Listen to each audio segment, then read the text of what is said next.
Item ಯಾವುದೇ ಇರಲಿ try ಮಾಡಿ ಆಚಿ ಚಿಕನ್ ಮಸಾಲಾ. ಆಚಿ ಚಿಕನ್ ಮಸಾಲಾ. ಹಯಗ್ರೀವ 27ಕ್ಕೆ ರಿಲೀಸ್ ಆಗ್ತಾ ಇದೆ. ಬಹಳ ಎಕ್ಸ್ಪೆಕ್ಟೇಷನ್ ಇದೆ. ಈ ಸಿನಿಮಾಗೋಸ್ಕರ ನೀವು ಬಹಳಷ್ಟು ಎಫರ್ಟ್ ಹಾಕಿದ್ದೀರಾ ಅನ್ನೋದು ನಮಗೆಲ್ಲರೂ ಕೂಡ ಗೊತ್ತಿರುವಂಥ ವಿಚಾರ.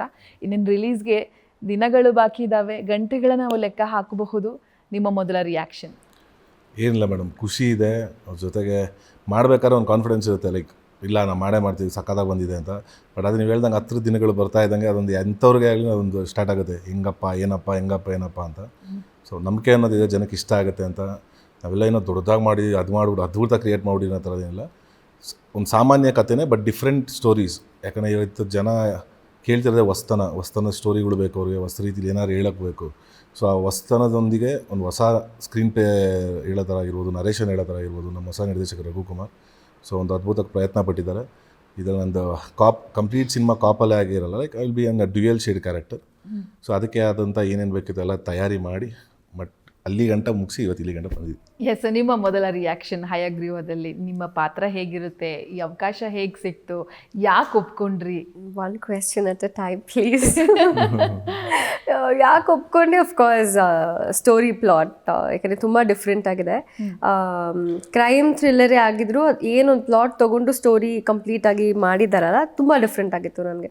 So and also it is also very entertaining. ಅಂದರೆ ನಾನು ಕತೆ ಕೇಳುವಾಗ ನನಗೆ ನರೇಟ್ ಮಾಡಿದ ಸೀನ್ಸ್ ಎಲ್ಲ ತುಂಬ ಫನ್ ಇತ್ತು, along with the thriller suspense ಎಲ್ಲ. ಸೊ ಆ ಬ್ಲೆಂಡ್ ನನಗೆ ತುಂಬ ಇಷ್ಟ ಆಯಿತು and I thought it will work out ಅಂತ. ಆ್ಯಂಡ್ ಅಪ್ರೋಚ್ ಆಗಿದ್ದು of course first time Manjunath sir ಅವ್ರ ಕಡೆಯಿಂದ ಕಾಲ್ ಬಂದಿದ್ದು. ಹಿ ಸೆಡ್ ಈ ಥರ ಒಂದು ಸಿನಿಮಾ ಮಾಡ್ತಾ ಇದ್ವಿ. ಆ್ಯಂಡ್ ಅಫ್ಕೋರ್ಸ್ ಕತೆ ಕೇಳಿದಾಗ ಡೆಫಿನೆಟ್ಲಿ ತುಂಬ ಇಷ್ಟ ಆಯಿತು. ಆ್ಯಂಡ್ ಧನ್ವೀರ್ ಅವರಿದ್ದಾರೆ ಅಂತ ಗೊತ್ತಿತ್ತು.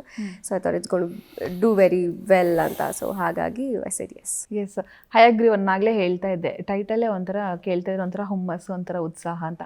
ಈಗ ನಾನಂತೂ ತುಂಬಾ ಕ್ಯೂರಿಯಾಸಿಟಿಯಿಂದ ಸಿನಿಮಾ ನೋಡಬೇಕು ಅಂತ ಕಾಯ್ತಾ ಇದ್ದೀನಿ ಸರ್. ನಾನು ದುಡ್ಡು ಕೊಟ್ಟು ಹೋಗಿ ನೋಡ್ತೀನಿ, ನಾನು ಸಿನಿಮಾ ನೋಡಿ ಎಷ್ಟು ಖುಷಿಯಾಗಿ ಹೊರಗೆ ಬರ್ತೀನಿ ಅಂತ ಹೇಳಿ. ಕಂಪ್ಲೀಟ್ ನಾವೇನು ಬರೀ ಇದನ್ನು ಕಾಪನ್ನು ತೋರ್ಸೋಕೆ ಒಂದು ವರ್ಗಕ್ಕೆ ಸೀಮಿತವಾಗಿ ಡ್ರಗ್ಸೇ ಆಗಿರ್ಬೋದು, ಇಲ್ಲ ಒಂದು ಕಳ್ಳ ಪೊಲೀಸ್ ಸ್ಟೋರಿ, ಈ ಥರದ ಹಳೇ ರಿಪೀಟ್ ಪ್ಯಾಟರ್ನ್ ಅಂತ ಯಾವುದೂ ಇಲ್ಲ. They something which is going on in ಇದರಲ್ಲಿ ಸೊಸೈಟಿಲಿ. ಅದು ಗೊತ್ತಿದೆ ಜನಕ್ಕೆ, ಬಟ್ ಅದನ್ನು ಎಲ್ಲೂ ನೋಡಿಲ್ಲ ಇದುವರೆಗೂ. ಸೊ ಅದ್ರ ಬಗ್ಗೆ ಆಗಿರ್ಬೋದು, ಮತ್ತು ಹಲವಾರು ವಿಷಯಗಳ ಬಗ್ಗೆ ಒಬ್ಬ ಯೂತ್ಫುಲ್ ಆಗಿರೋನು ಯಾವ ಥರ ಹೋರಾಟ ಮಾಡ್ತಾನೆ, ಅವನ ಧ್ಯೇಯನ ಲೈಕ್ ಅದನ್ನು ಅಚೀವ್ ಮಾಡೋಕ್ಕೆ ಯಾವ ಥರ ಹೋರಾಟ ಮಾಡ್ತಾನೆ ಅನ್ನೋದು. ಬಟ್ ಹಂಗನ್ಬಿಟ್ಟು ಕಂಪ್ಲೀಟ್ ಸೀರಿಯಸ್ ಆಗೇ ಹೋಗಲ್ಲ. ದೇ ವಿಲ್ ಬಿ ಎಲ್ಲ ಥರದ ಎಂಟರ್ಟೈನ್ಮೆಂಟ್ ಸಿಗುತ್ತೆ. ಎಸ್, ನೀವು ಹೇಳೋದಾದ್ರೆ, ಯಾಕಂದರೆ ₹1 ಖರ್ಚು ಮಾಡಿ ಹೋಗಿ ನೋಡ್ತೀವಿ ಅಂತಂದರೆ ಅದರಲ್ಲಿ ಶ್ರಮ ಇರುತ್ತೆ. ಇಡೀ ಫ್ಯಾಮಿಲಿ ಹೋಗಿ ಸಿನಿಮಾ ನೋಡ್ತೀವಿ ಅಂತಂದರೆ ನಾನು ಹೊರಗೆ ಬರುವಾಗ ನನಗೆ ಅದು ಹ್ಯಾಂಗ್ ಓವರ್ ಇರಬೇಕು. ಆ ಥರದ ಹ್ಯಾಂಗ್ ಓವರ್ ನನಗೇನು ಸಿಗಬಹುದು ಅಂತ ಹೇಳಿ. ಎನಿ ಸಿನಿಮಾ ನೋಡಬೇಕಂದ್ರೆ ಒಂದು ರೊಟೀನ್, ಅವ್ರು ಹೇಳಿದ್ರು ಅನ್ಸುತ್ತೆ, ಒಂದು ರೊಟೀನ್ ಆಗಲ್ದೆ you will see some a plot that's nobody has touched so far. So ಅದನ್ನ ಆ ಒಂದು ಭಯ ನನಗೂ ಇದೆ. ಕನ್ನಡದಲ್ಲಿ ಹೇಳಿದೆ, ಇಂಗ್ಲೀಷಲ್ಲಿ ಅವ್ರು ಮಾಡೋದೇ ಹೆಂಗೆ ನೋಡ್ತಾ ಇದ್ದೀನಿ, ಬೆಳಗ್ಗೆಯಿಂದ ನೋಡ್ತಾ ಇದ್ದೀನಿ. ಅದೇ ಅಲ್ಲ, ಸೇಮ್ ಇಷ್ಟು ದಿನ ಯೂಟ್ಯೂಬರ್ಸ್ ಕೊಡ್ಬೇಕಾದ್ರೆ ಫಸ್ಟ್ ನನ್ ಕೇಳಕ್ ಬಿಟ್ಬಿಡೋರು, ಕೇಳಿ ಫಸ್ಟ್ ಕೇಳಿ ಅಂತ. ಆಮೇಲೆ ಹೇಳಿದ್ಮೇಲೆ ಫಸ್ಟ್ ಹೀರೋನೇ ಕೇಳೋದು. ಸೊ ಕತೆ ಪ್ಲಾಟೇ ಸಕದಾಗಿರೋದಲ್ವಾ. ಸೊ ಇಬ್ರು ಈಗ ನೆಕ್ಸ್ಟ್ ಮೇಡಮ್ ಏನ್ ಮಾಡಿ ಗೊತ್ತಾ, ನೆಕ್ಸ್ಟ್ ಕ್ವಶನ್ ಅಲ್ಲಿಂದನೇ ಬರ್ದಿ. ಆ ಕ್ವಶನ್ಗೆ ಆನ್ಸರ್ ನಾನೇ ಏನ್ ಹೇಳ್ತಾರೆ ಅಂತಾನು ಹೇಳ್ತೀನಿ. ಯಾಕಂದ್ರೆ ಅಷ್ಟು ಚೆನ್ನಾಗಿ ಫಿಕ್ಸ್ ಆಗ್ಬಿಟ್ಟಿದ್ವಿ ನಾವು. 30 ಇಂಟರ್ವ್ಯೂ ಕೊಟ್ಟಿದ್ವಲ್ಲ, 30 ಇಂಟರ್ವ್ಯೂ ಏನು ಆ ಕ್ವಶನ್ ಕೇಳಿದ್ರೆ ಏನ್ ಹೇಳ್ತಾರೆ ಅದ್ರ ಮೇಲೆ ಒಂದು ಪದಾನು ಮಾತಾಡೋದು.